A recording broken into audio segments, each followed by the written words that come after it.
ॐ अज्ञानतिमिरान्धस्य ज्ञानाञ्जनशलाकया चक्षुरुन्मिलितं येन तस्मै श्रीगुरुवे नमः। गुरुवे गौरचन्द्राय राधिकायै तदालये कृष्णाय कृष्णभक्ताय तद्भक्ताय नमो नमः। नमो विष्णुपादाय गुरुपृष्ठाय भूतले श्रीमद्भक्तिवेदान्त माधव गोस्वामीति नामिने। साक्षात् गुरुसेवामूर्तये शब्द ब्रह्मणि प्रतिष्ठितः पतितपावन चरित्राय नारायणाय प्रियो नमः। श्री कृष्ण रूपाय सुमंगलाय श्री गुरु कृपा विभूषिताय भावोल्लास रति प्रदानाय नमामि तस्मै गुरुमाधवाय। वृंदावनीश्वरि तवै पदारविन्द प्रेमामृतैकमकरन्दरसौगपूर्णम् हृद्यर्पितं मधुपतः पते स्मरतापमुग्रं निर्वापयतु परं शीतलमाश्रयामि। तवैवास्मि न जीवामि त्वया विना इति विज्ञाय देवि त्वं नय मां चरणान्तिके। श्री कृष्ण चैतन्य प्रभो नित्यानंद श्री अद्वैत गदाधर शिवसदि गौरभक्त वृंद।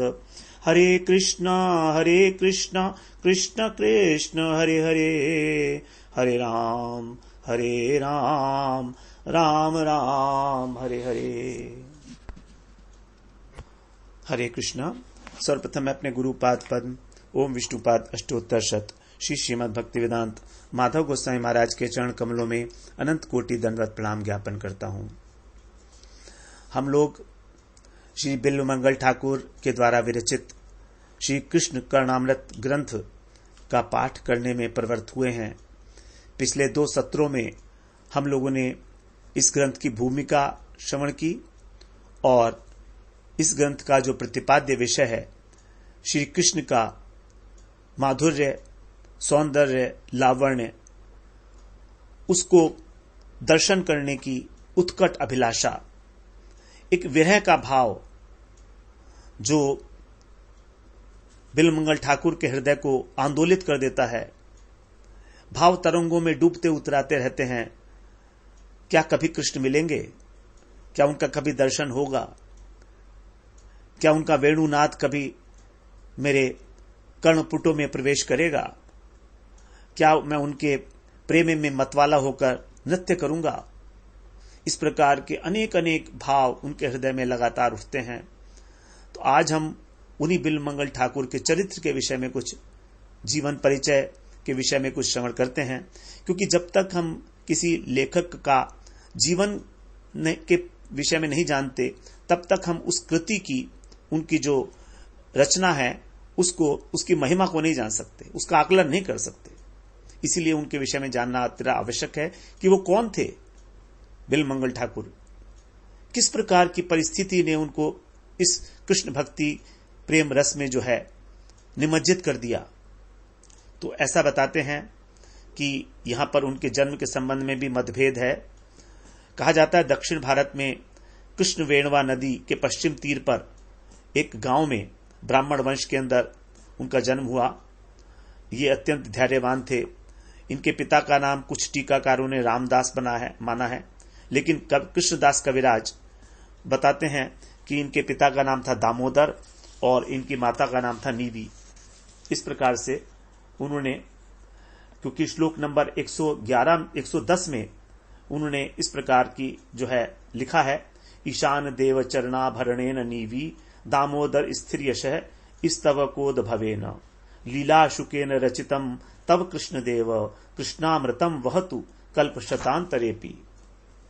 अर्थात जो राधा विलासी श्री कृष्ण है उनके चरण जो नीवी दामोदर के स्थायी यश गुच्छ से उत्पन्न लीलाशिक के द्वारा तो देखिए नीवी और दामोदरी दो शब्द आए हैं, तो इनके यश गुच्छ से उत्पन्न लीला शुक अर्थात बिल्वमंगल ठाकुर के द्वारा रचित ये कर्णामृत ग्रंथ सैकड़ों सैकड़ों कल्प तक भक्तों के हृदय में आनंद की हिलोरे प्रवाहित करता रहे, इस प्रकार का उन्होंने 110वें श्लोक में वर्णन किया है। तो वहां पर एक नगर था और वहां एक चिंतामणि नाम की एक वैश्या रहती थी। वो बड़ी रूपवती थी, संगीत नृत्य गान इत्यादि में बड़ी कुशल थी। किसी कार्यवश बिल्वमंगल ठाकुर उस नगर में गए। कृष्णवेणवा नदी के पूर्व में जहां पर वो रहती थी, तो वहां पर उस वैश्या का उन्होंने नृत्य गान इत्यादि देखा। अब कुछ पूर्व जन्म की वासना रही होगी, ये उसको देखते ही मुग्ध हो गए।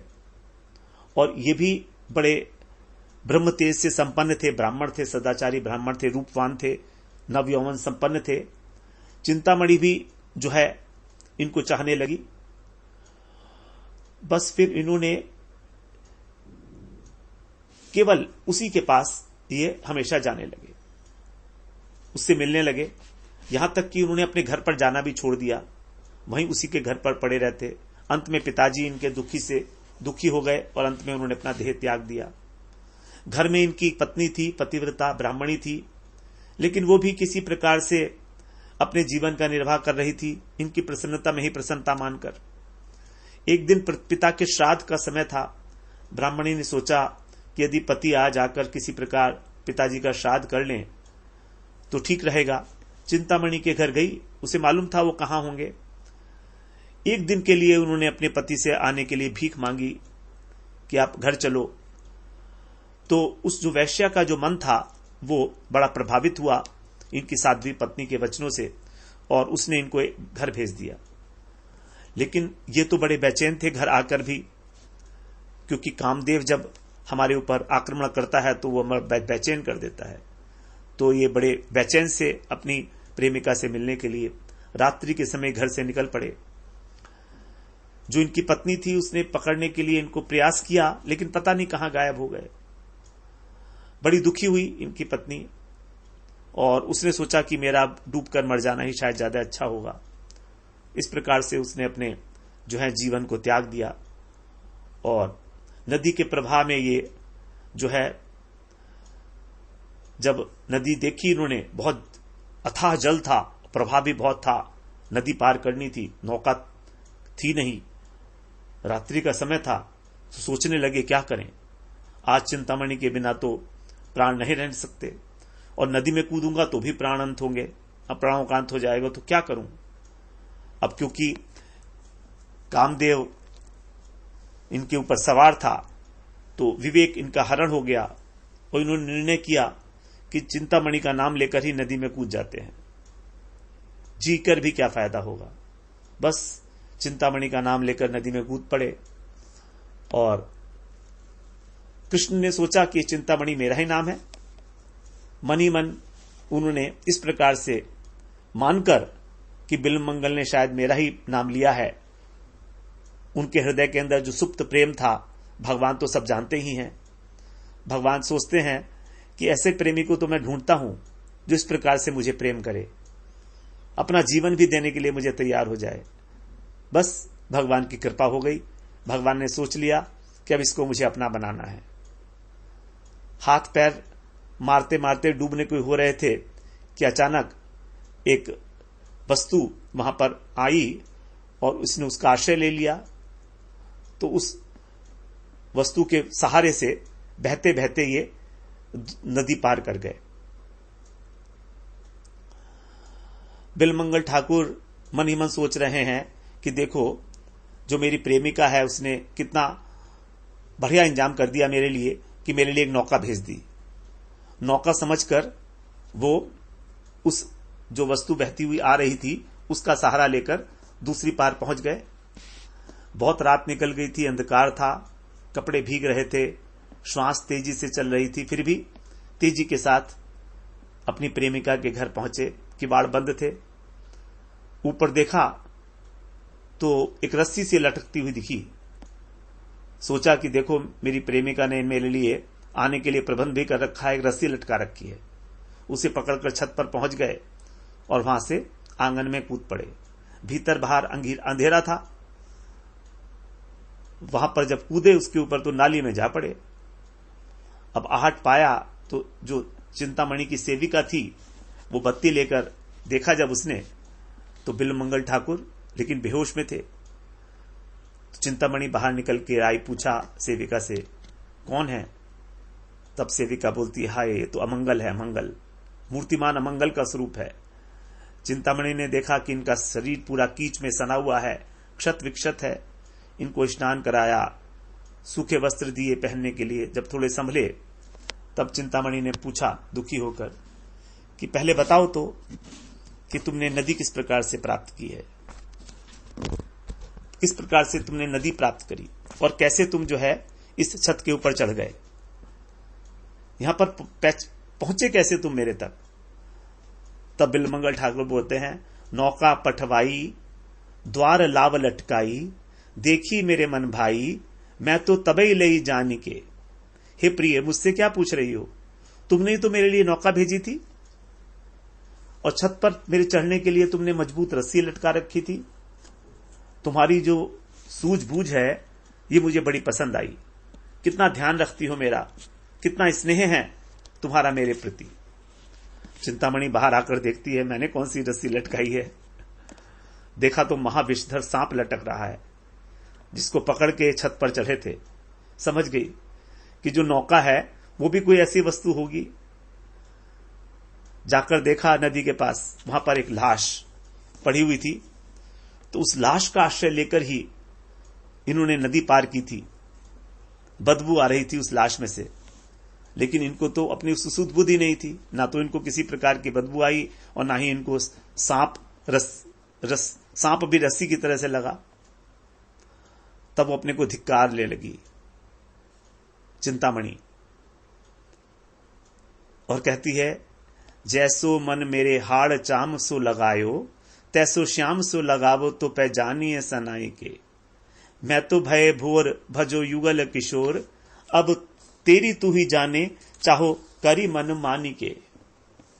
अर्थात तुमने जिस प्रकार से मुझसे ये हाड़ मांस का जो शरीर है, इससे तुमने जो प्रीति लगाई, ऐसी है कि तुम श्याम सुंदर से लगाए तभी बुद्धिमान कहे जाओगे।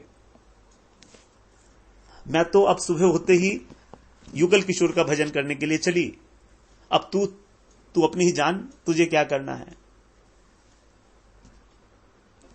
कहती है, तू बड़ा मूर्ख है, बड़ा धिक्कार है तुझे कि मेरे हाड़ मांस के शरीर में तू ना मन लगाया। यदि तू बुद्धिमान होता तो श्याम सुंदर में लगाता। अब तू जान, तेरा काम जान, मैं तो भगवान का भजन करने चली।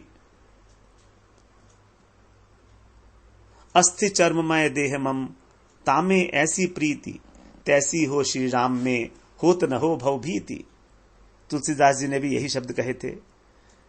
तुलसीदास जी नहीं, तुलसीदास जी की जो पत्नी थी उन्होंने भी तुलसीदास जी को यही शब्द कहे थे जब तुलसीदास जी भी इसी प्रकार अपने पत्नी के घर गए थे। उसी प्रकार की जो धिक्कार भरी वाणी है उस चिंतामणि ने बिल्वमंगल ठाकुर को कही। चिंतामणि की जब फटकार सच्चे हृदय की, इनके हृदय के जो है द्वार खुल गए। धिक्कार धिक्कार करते हुए जोर जोर से रोने लगे, माथा पीटते लगे। चिंतामणि ने स्वयं तो वीणा पकड़ी और मृदंग लाकर इनके सामने रख दिया और युगल किशोर की लीला का गान आरंभ कर दिया। आज भजन की आनंद में ही सारी रात क्षण भर में बीत गई। सवेरे लेकर चिंतामणि तो वीणा लेकर चिंतामणि भगवान के गुण गाते हुए पता नहीं कहां चली गई, किसी को पता नहीं लगा। सवेरे उठते ही इन्होंने चिंतामणि को गुरु के रूप में प्रणाम किया और निकट में ही एक श्री सोमगिरी जी थे, उनके आश्रम पर पहुंचे। अपनी आप बीती बताई सब कुछ। उनसे कहा, आप मुझे अपने चरणों में स्वीकार करें, दीक्षा दें, क्योंकि भक्ति के विकास का सबसे पहला अंकुर है गुरु दीक्षा। वहां पर श्री सोमगिरी जी के आश्रम में उनकी सेवा करते हुए 1 वर्ष तक उनके आश्रम पर रहे। उनकी कृपा से, गुरुदेव की कृपा से कृष्ण की जो लीलाएं हैं उनको बड़े मधुर कंठ से गायन करते थे, क्योंकि इनका हृदय तो प्रेम से उछल रहा था। और सभी भक्ति शास्त्रों का अध्ययन करते, कृष्ण लीला का गान करते। इतनी अद्भुत शक्ति देखते हुए इनके जो गुरु थे उन्होंने इनको लीलाशुक नाम दिया। जैसे सुखदेव जी ने भागवत में गान किया है उसी प्रकार से, क्योंकि ये भी सुंदर रूप से कृष्ण की गुण का गान करते थे तो इनको लीलाशुक का नाम प्रदान किया। तभी से इनका नाम हो गया लीलाशुक बिल्व मंगल। गुरुदेव से आज्ञा लेकर वृंदावन की ओर चल दिए, क्योंकि कृष्ण भक्त जो है वृंदावन को छोड़कर और कहीं अपनी स्थिति को स्वीकार नहीं कर पाता। चल मन वृंदावन चले रहिए, परम पुनीत यह ब्रज की धरणी, रज धरी शीश जन्म फल लहिए। मंजुल सघन पुलिन यमुना तट, सुंदर पर्ण कुटी चल छइये। बिहरत आवही युगल लाल जब, मन की व्यथा सब कहिए। संत टूक लही पाय जमुन जल, मिल रसिकन राधा वर गईये। श्याम कृपा कब ऐसी करी हो, चल वृंदावन लौट के न आइए। जब वृंदावन आए तो रिटर्न टिकट लेकर ना आए, लौट के ना आइए। प्रेम विभोर होकर बिलमंगल ठाकुर वृंदावन के रास्ते पर चल पड़े। एक रमणीक सरोवर देखा, कुछ दिन विश्राम करने के लिए वहां रुके और प्रेम में विभोर होकर निरंतर शिवयुगल किशोर की लीला माधुरी का गान करते रहते हैं। कौन आया कौन गया पता नहीं। गांव के लोग इनकी प्रेमावस्था को देखकर बड़े श्रद्धावान हो गए। इनके पास आकर अन्न, फल, दूध इत्यादि रख जाते थे। आने जाने वालों को देखकर भी न देखते वैसे रहते थे, क्योंकि इनकी इच्छा तो केवल एक कृष्ण दर्शन के लिए थी और कुछ इन्हें भाता नहीं था। सभी लोग इनके प्रेम की प्रशंसा करने लगे, मान प्रतिष्ठा बढ़ने लगी। फिर ये मन में सोचते कि भगवान का इतना ऊंचा प्रेमी, फिर भगवान जाने मुझे क्यों दर्शन नहीं देते, बड़ा निष्ठुर है। भगवान भी तो ये देखते हैं भक्त किस पानी में है, अभी कच्चा है कि पक्का। भक्ति का जो अभिमान है, जो अपनी श्रेष्ठता का, प्रतिष्ठा का जो गुण है, वो कहीं इसको खोखला तो नहीं कर रहा। क्योंकि ये सोचने लगे थे कि मैं तो भगवान का बड़ा भक्त हूं, बड़ा प्रेमी भक्त हूं। भगवान तो ऐसे स्वीकार नहीं करते किसी को भी। अभिमान तो भगवान को भाता ही नहीं कभी। तो जैसे मानो भगवान ही इनको एक अपनी लोक शिक्षा के लिए लीला का पात्र बनाना चाह रहे हों। माया को इनके पास भेज दिया कि जा मेरे भक्त के साथ दो दो हाथ करा, माया के साथ युद्ध। क्योंकि जो माया है वो बलपूर्वक हमारा मन का हरण कर लेती है। यत्न करते हुए भी जो विषय वासनाएं हैं हमारी पुराने जन्मों की, वो हमारे ना चाहते हुए भी हमको बलात् आकर्षित कर लेती हैं विषयों की ओर। कुछ घटना घटती है, एक सुंदरी युवती आती है सरोवर पर संध्या के समय जल लेने, स्नान किया। बस जैसे उसकी रूप छटा, अंग शोभा को देखा इनका, तो सारा भजन, धैर्य, प्रेम सब बह गया। वो तो पानी का कलशा भरकर अपने घर चली गई और ये उसके पीछे लग गए। घर के भीतर वो युवती और घर के बाहर द्वार पर ये जमे हुए हैं। जब युवती का पति घर से लौटा, घर पर लौटा, सरोवर पर देखा, वो घर पर देखा कि जो सरोवर वाला बाबा है, प्रेमी बाबा, दरवाजे पर बैठा है, प्रणाम करके अंदर ले गया। गृहिणी से भिक्षा ना देने का कारण पूछा। पत्नी ने सब बातें सुना दी। पत्नी ने बता दिया कि ऐसे ऐसे जो बाबा है मेरा पीछा करते हुए घर तक आया है, इसलिए मैं बाहर नहीं गई। पति ने कहा, नहीं, तुम इस वैष्णव संत की सेवा करो, तुम्हारा इससे बड़ा सौभाग्य क्या होगा। हमारे को इसी सेवा से भगवत प्राप्ति हो सकती है। पति की आज्ञा अनुसार वो पतिव्रता जो है इनके पास जो है उनको जल पिलाने के लिए गई। और जब वो जल पिला रही थी, वो जल पिला रही थी वहीं पर ही, पनघट पर ही, तो वहीं पर जो है इनकी दृष्टि उसके रूप के ऊपर गई थी, उसके वक्षस्थल पर गई थी। और तब जो उसी का पीछा करते करते घर आ गए थे। तो जब वो ये सारी घटना जो है बता दी थी उसने अपने पति को, तो ये अपने उससे बोलते हैं, जब वो बाहर आती है इनसे मिलने के लिए, पति की आज्ञा स्वीकार करके कि हे देवी, तुम 2 मोटी सुई ला दो। वो 2 सुई लाके उसने दे दी इनके हाथ में, और इन्होंने उन दोनों सुइयों से अपनी दोनों आंखें फोड़ ली और कहते हैं, हे भूतनियों, ये सब तुम्हारा दोष है। तुम्हारे इस दोष से आज तक मैंने कुकर्म कमाए, अनेक दुख कमाए, सारा जीवन बर्बाद करा, और फिर आज तुम दोबारा मुझे धोखा देकर नरक में ढकेलना चाहती हो। आंखों से रक्त की धारा प्रवाहित हो गई। वो युवती पति के पास दौड़ी आई, बताया। पति ने इनके पांव पकड़े, अपने अपराध को पूछा, तो इन्होंने कहा, महाभाग, तुम्हारा अपराध नहीं, अपराध तो मेरा है। मेरा वेश साधु का है, लेकिन मेरा आचरण परम असाधु है। तुम जैसो जोड़ी परम सौभाग्यवती है, मेरे अपराध को तुम क्षमा करो। इस प्रकार से पश्चाताप करते हुए ये अपने को धिक्कारने लगे और वृंदावन की ओर चल दिए। बाहरी आंख तो इनकी फूट चुकी थी, लेकिन हृदय की जो द्युति थी वही इनका सहारा बनी हुई थी। चलते चलते 2 दिन बाद एक निर्जन जंगल में बैठे थे, भूखे प्यासे। करुणामय की करुणा कुमार्गामी भक्त का भी पीछा नहीं छोड़ती। लेकिन भक्त तो होना चाहिए जिसने सम्यक रूप से निर्णय कर दिया है कि मैं आपका हूं। अपि चे सुदुराचारो भजते माम अनन्य भाग, साधुरेव समंतव्य सम्यक व्यवस्थितो ही सह। इनका निर्णय सम्यक रूप से व्यवस्थित मन था कि अब मुझसे बहुत बड़ा अपराध हो गया है और मुझे केवल कृष्ण का ही भजन करना है। अपने अपराध को स्वीकार करके अपने को धिक्कारने वाला भक्त, बस यहीं पर ही भगवत कृपा बरसने लगती है। भगवत कृपा का यह अनुरोध है कि अपराधी अपने मुख से अपने अपराध स्वीकार करे। भगवान इनके पास आए, स्वयं भोजन पानी लेकर भोजन कराया। बोले, सूरदास जी, दिन बीत गया, चलो कहीं विश्राम कर लो। हाथ पकड़ा भगवान ने और एक वृक्ष की घनी छाया में लाकर बिठा दिया।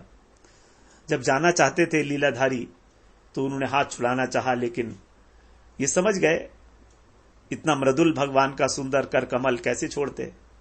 पकड़ लिया कसकर। ये जान चुके थे कि ये हाथ किसी साधारण व्यक्ति का नहीं, साक्षात ब्रजेंद्र नंदन श्याम सुंदर आए हैं। भगवान का हाथ पकड़ा था, भगवान ने एक झटका दिया और छुड़ाकर दूर खड़े हो गए। यदि भगवान ने इनका हाथ पकड़ा होता तो बात दूसरी थी। इन्होंने पकड़ा था हाथ, इसलिए भगवान छुड़ा लिए। भगवान इन्हें कभी नहीं छोड़ते। अगर भगवान पकड़े होते, छुड़वाने पर भी नहीं छोड़ते, क्योंकि भगवान तो केवल पकड़ना जानते हैं। तो बिलभंगल ठाकुर व्याकुल हो गए। बहां छुड़ाए जात हो, निबल जान के मोही, हृदय से जब जाओगे सबल बदोंगो तो ही। अपनी हाथ छुड़ा लिए तो क्या, मैं तो तुमको तभी बलवान मानूंगा जब मेरे हृदय से निकल कर दिखाओगे। हस्तम उत्क्षिप्य यातोसी बलात् कृष्ण किमद्भुतम, हृदयादि नियसी पौरुषम गणयामिते। तभी मैं तुम्हारा पौरुषत्व समझूंगा। उस समय से इन्होंने कृष्ण को हृदय में और भी तेजी के साथ पकड़ लिया। और हम जानते हैं अंधे की पकड़ कैसी होती है। बस उसके बाद तो ये भगवान की लीला रूप माधुरी में निरंतर उच्च स्वर से भगवान का गान करते हुए और वृंदावन आ पहुंचे। वृंदावन में आते ही भगवान इनसे दूर थोड़ा ना रह सके। उनकी जो ध्वनि थी, मुरली ध्वनि ने स्पष्ट सुनाई देने लगी, और ध्वनि के सुनते इनके नेत्र में फिर जो है प्रकाश आ गया। आंखों से अश्रुधारा बहने लगी। वही अश्रुधारा भाव तरंगे के रूप में कृष्ण कर्णामृत रूपी स्वर लहरी के रूप में तरंगित हो उठी। इनके चरित्र के विषय में कई सारी जो हैं किंवदंतियां हैं। कुछ लोग कहते हैं कि जब इन्होंने अपने नेत्र सुई से फोड़े थे तो चिंतामणि की आंखें भी जो है अश्रु से धारा बह निकली थी। उसने भी अनुभव किया था कि बिलमंगल के ठाकुर के साथ कोई घटना घटी है, और वो भी इनको जो है देखने के लिए जागरूक हो गई थी। ललक उसकी जानती थी ये वृंदावन जाएंगे, तो वो भी वृंदावन आ गई। ढूंढते ढूंढते जब इनके पास पहुंची तो इनके हाथ में श्याम सुंदर का जो है क्षीर प्रसाद का दोना था, और इनके मुख से स्वर निकला, चिंतामणि जयती। नेत्र खोले तो चिंतामणि सामने खड़ी थी। स्वागत करके आसन दिया। उसने पूछा, कहां से पाया आपने? तब इन्होंने कहा कि कृष्ण स्वयं मुझे प्रसादी दोना देकर जाते हैं। तो चिंतामणि कहती है कि फिर मैं तुमसे क्यों लूं, जब वो अपने आप से मुझे देंगे तभी लूंगी। तो बिल्वमंगल ठाकुर कैसे पाते अकेले प्रसाद, घर आए अतिथि को प्रसाद ना देकर, दोनों भूखे बैठे हैं। श्याम सुंदर रीछ गए दोनों की प्रेम निष्ठा पर, एक दूना और ला कर दिया। इस प्रकार से अनेक अनेक प्रकार की लीलाएं हैं। कुछ लोग कहते हैं कि राधा रानी के भी इनको दर्शन हुए कृष्ण के साथ, और कुछ कहते हैं कि बाद में जो है इन्होंने अपनी आंखें फिर जो है नष्ट कर ली। एक बार जब राधा और कृष्ण का दर्शन हो गया था तो उन्होंने कहा कि इन आंखों को रखने का क्या फायदा है। अनेक प्रकार की जो है इस प्रकार की लीलाएं हैं, लेकिन इनका जीवन वृत्त जो है तुलसीदास जी के जीवन चरित्र से कुछ मिलता है। वहां पर भी उनकी अपनी पत्नी के प्रति अत्यंत विषयासक्ति थी। इनके पूर्व जन्म के वृतांत के बारे में भी कहा जाता है कि चिंतामणि पहले जन्म में एक राजा की लाडली कन्या थी और ये दंडी सन्यासी थे। छोटी उम्र में ही उस राजकुमारी की मृत्यु हो गई। जब राजा बड़े शोकातुर हो गए तो उन्होंने अपनी कन्या को और हीरे मणि से आभूषणों से सहित ही उसके मृतिक शरीर को पृथ्वी में गड़वा दिया। ये दंडी सन्यासी देख रहे थे। इन्हें विशाल भंडारा करना था सन्यासियों का, तो उन्हें पैसा चाहिए था। तो इन्होंने सोचा कि राजा बड़ा मूर्ख है, इस मरी हुई लड़की के आभूषण सहित दफना दिया तो अगर सन्यासियों की सेवा कर देता गरीबों की तो कितना अच्छा होता। तो राजकुमारी को गाड़ कर सब चले गए। रात का अंधेरा हुआ तो सन्यासी ने उस समाधि को खोदने का निश्चय किया। अभी वो आभूषण छू भी नहीं पाया था कि समाधि से आवाज आई, तुम क्या कर रहे हो। सन्यासी घबरा गया, दूर हटकर खड़ा हो गया। फिर आवाज आई, क्या करोगे तुम इन आभूषणों का। सन्यासी ने कहा, सन्यासियों के लिए भंडारे की आवश्यकता में धन की आवश्यकता है, उसमें लगाऊंगा। फिर आवाज आई, मुझे शांति से सोने दो। मेरे पिता राजा के पास जाओ, उससे कहो राजकुमारी के पलंग के सिर के 2 पाए जो हैं, पलंग के पाए में नीचे 2 सोने की ईंटें गड़ी हैं, उसको साधु सेवा के लिए दे दो। सन्यासी जो है उसने पहले की तरह समाधि को ढक दिया। राजा के पास पहुंचा, जब खुदवाया तो देखा 2 ईंटें निकली। राजा ने उन्हें सन्यासी को दे दिया और उसने जो है बड़ा भंडारा करा उससे। सोचा कि मेरे पास बहुत बड़ा खजाना आ गया है, लेकिन भंडारा इतना बड़ा हो गया कि जितना खजाना था वो सारा खत्म हो गया और उसके ऊपर कर्जा आ गया। फिर दोबारा राजकुमारी की समाधि पर पहुंचा। अब समाधि खोदकर वस्त्र आभूषण उतारकर उसको जो है निकाल, उसके शरीर से उतार लिए और समाधि को ढककर जब चलने लगा तो पीछे से आवाज आई, ठहरो, इसका दंड तुम्हें भुगतना होगा। तुमने एक सन्यासी होकर स्त्री के शरीर को जो है निर्वस्त्र किया, इसका दंड तुम्हें यह मिलेगा कि अगले जन्म में तुम ब्राह्मण के घर में उत्पन्न होकर भी तुम्हारा जो आचरण है वो शूद्र से भी अधिक पतित होगा, तुम्हारी दूषित वृत्तियों के कारण। तब जो दंडी सन्यासी थे उन्होंने कहा कि मेरे साथ ऐसा अन्याय क्यों, मैंने तो साधु सेवा के लिए ये सब किया है। तो आवाज आई, साधु सेवा का फल तो तुम्हें बाद में मिलेगा, लेकिन पहले तुम्हें दंड भोगना पड़ेगा। सन्यासी ने पूछा, वो कैसे मिलेगा। तो बोलते, देखो मैं वैश्या बनूंगी और तुम मेरे प्रेमी बनोगे। और अनेक दिन तक इस प्रकार जो कह रही थी, सन्यासी ने उसकी बात काटी और बोलता है कि तुम मेरी वजह से वैश्या क्यों बनोगी, तुमने क्या पाप किया है, तुम तो गंगा जल की भांति पवित्र हो, राजकन्या हो। तो फिर आवाज आई कि जो भगवत भक्ति से शून्य है और केवल अपने यश को बढ़ाने के लिए भंडारा कर रहा है, ऐसे भ्रष्ट सन्यासी का मैंने दर्शन किया, मैंने स्पर्श किया, इसलिए मुझे भी दंड भोगना पड़ेगा। अब सन्यासी बिल्कुल चुप रह गया, उसका शरीर कांपने लगा। तभी फिर आवाज आई, हे दंडी सन्यासी, तुम दुखी मत हो, भगवान की कृपा से तुम्हारा उद्धार होगा और तुम्हारे हाथों से मेरा उद्धार होगा। मैं जाती हूं और फिर हम मिलेंगे। दंडी सन्यासी अपने आश्रम में लौट आए तो वही जो राजकुमारी है वही चिंतामणि वैश्या बनी है और वही दंडी सन्यासी लीला शुक श्री बिल्वमंगल ठाकुर बने हैं। इस प्रकार भगवान की अनेक अनेक प्रकार की अनंत लीलाएं हैं। वहां पर भगवान जीव के प्रति करुणा करने के लिए जो लीलाएं अगोचर हैं, जो अचिंत्य हैं, उनका विधान करते हैं, जिससे अनेक प्रकार की शिक्षाएं भी प्राप्त होती हैं। और शिक्षा देने के लिए वो अधिकतर अपने पात्रों को ही जो उनके अपने परिकर हैं, उनको ही पात्र बनाते हैं। जैसे धर्मराज युधिष्ठिर की जुआ में प्रवृत्ति करा दी, अर्जुन को मोहित कर दिया युद्ध के मैदान में, सीता जी को वन में भेजा, सीता जी का अपहरण कराया, सीता जी को वन में भेजा, अग्नि परीक्षा दी। कितने कितने कष्ट अपने ही परिकरों को भगवान लोक शिक्षण के लिए अनेक प्रकार के कष्ट दिलाते हैं। हरिदास ठाकुर को 22 बाजारों में मारा गया, कितना कष्ट। तो भगवान इस प्रकार अपने ही परिकरों को कष्ट देकर और लोक शिक्षण के लिए, जिससे कि लोग भगवान का भजन कर सकें, भगवान की महिमा को जान सकें। इस प्रकार से ये संक्षेप में बिल्वमंगल ठाकुर का चरित्र है। अनेक अनेक प्रकार से इसके अंदर मतभेद हैं, कुछ बातों के अंदर कोई प्रमाणिकता नहीं है, कहीं पर कुछ बात है, कहीं पर कुछ बात लिखी है। तो इस प्रकार से ये इनके चरित्र के विषय में हमने संक्षेप में श्रवण किया। इस ग्रंथ की 3 मुख्य टीकाएं हैं। पहली टीका है श्री कृष्णदास कविराज गोस्वामी की, जो चैतन्य चरितामृत के लेखक हैं। सारंग रंगदार रसमयी टीका है। दूसरी टीका है श्रीमद गोपाल भट्ट गोस्वामी, जो षट गोस्वामी से एक हैं, जिन्होंने राधारमण लाल जी को प्रकट किया है। उनकी कृष्ण वल्लभा टीका है। और तीसरी टीका है, मुख्य टीकाएं, कवि कर्णपुर, उनके बड़े भाई थे श्री चैतन्य दास, उन्होंने सुबोधिनी नाम की टीका लिखी है। और भी अनेक प्रकार की टीकाएं हैं।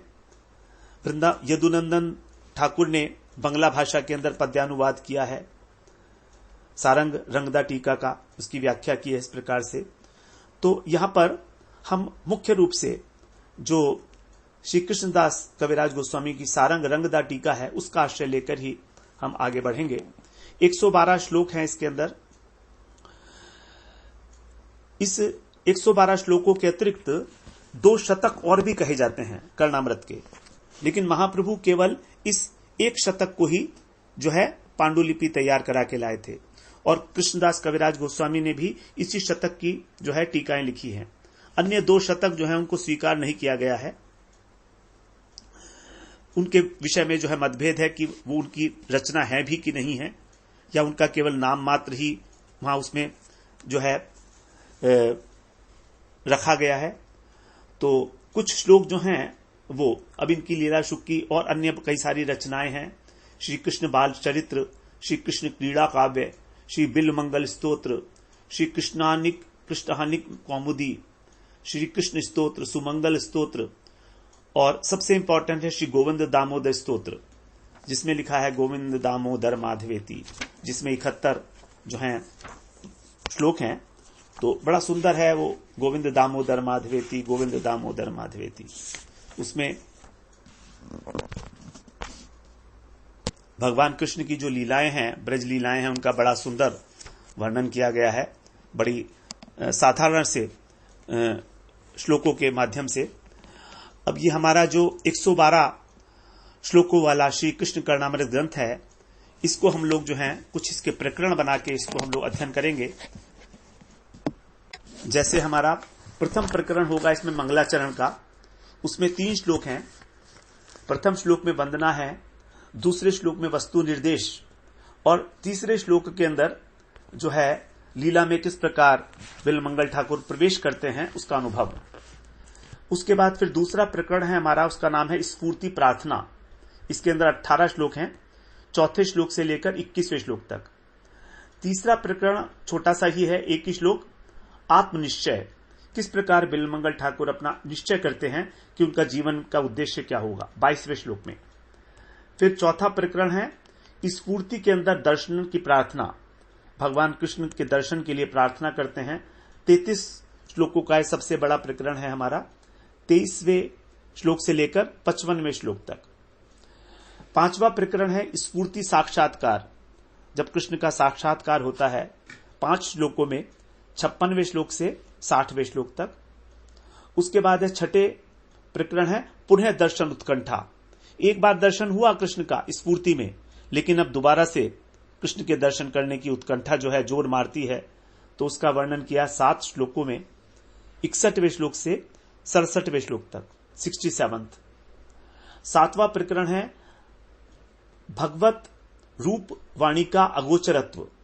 भगवान का रूप और भगवान की वाणी किस प्रकार से अगोचर है इंद्रियों के, उसको वर्णन किया है 28 श्लोकों में, 68 से लेकर 95वें श्लोक तक। 8वां अंतिम प्रकरण है श्री कृष्ण के साथ कथोपकथन। अंतिम 17 श्लोकों में जो हैं बिल्वमंगल ठाकुर भगवान के साथ वार्तालाप करते हैं। 96 श्लोक से लेकर 112वें श्लोक तक। तो जो अंतिम प्रकरण है बड़ा रहस्यपूर्ण है कि देखो किस प्रकार से भक्त जो है भगवान के साथ, जब भक्त भाव विभोर होता है तो अपने भगवान के साथ ही वार्तालाप करता है, और किससे करे, उसका कोई और तो है नहीं, और तो कुछ भी नहीं है। उसके मन में जो भी विचार उठते हैं, कभी भगवान से रूठ जाता है, कभी भगवान से प्रेम करने लगता है, कुछ भी हो अपने भगवान से ही उन्हीं से बातें करता है। तो इसके अंदर जो है कृष्ण के साथ किस प्रकार बिल्वमंगल ठाकुर कथोपकथन करते हैं, उसका वर्णन यहां पर 17 श्लोक में। तो 8 प्रकरण है हमारे मंगलाचरण, उसके बाद स्फूर्ति प्रार्थना, आत्मनिश्चय, स्फूर्ति में दर्शन प्रार्थना, स्फूर्ति साक्षात्कार, पुनः दर्शन उत्कंठा, भगवत रूप वाणी का अगोचरत्व और श्री कृष्ण के साथ कथनोपकथन। इस प्रकार से 8 प्रकरणों के माध्यम से हम लोग ये 112 श्लोक को धीरे धीरे अध्ययन करेंगे, बड़े धैर्यपूर्वक और बड़े प्रेम पूर्वक, बड़े सहृदय से, एकाग्रता पूर्वक, श्रद्धा पूर्वक। जहां पर भी हमारे हृदय के अंदर कहीं कोई लौकिक कामना अथवा किसी प्रकार का कोई गलत भावना आती है, वहीं पर हम इसका श्रवण रोक सकते हैं। यदि आपके मन में इस प्रकार की कोई भावना आती है तो आप इसका श्रवण वहीं पर ही रोक दीजिए, आगे मत करिएगा। ये आपसे विनम्र निवेदन है, प्रार्थना है, क्योंकि जो इसकी विषय वस्तु है, कई बार आपको ऐसा लगेगा कि एक लौकिक चर्चा की जा रही है, लेकिन यहां पर ऐसी नहीं है। लौकिक होते हुए भी अलौकिक तत्व के विषय में चर्चा की जा रही है, जिसके द्वारा ही केवल हमारे हृदय का सब प्रकार से शोधन, सब प्रकार से उसका जो है परिमार्जन होना संभव है। केवल कथा श्रवण मात्र से हमारे हृदय का परिशोधन हो, इस भावना को हृदय में रखते हुए, और कहीं ना कहीं वो कृष्ण प्रेम, कृष्ण सेवा की उत्कंठा हमारे हृदय में जागृत हो, इसी उद्देश्य को ध्यान में रख के हम इस अपूर्व रसमय ग्रंथ का अनुशीलन करेंगे। और श्री गुरु जी के, भगवान के युगल सरकार के चरणों में यही प्रार्थना है कि हम इस प्रकार की सद्बुद्धि, इस प्रकार की मति प्रदान करें कि कहीं भी हमारे हृदय के अंदर कहीं ना कोई भी लौकिक भाव ना आ पाए। इस प्रकार की प्रार्थना करते हुए हम लोग इस ग्रंथ में प्रवेश करेंगे। वांछा कल्पतरुभ्यश्च कृपा सिंधुभ्यैव च पतितानां पावनेभ्यो वैष्णवेभ्यो नमो नमः।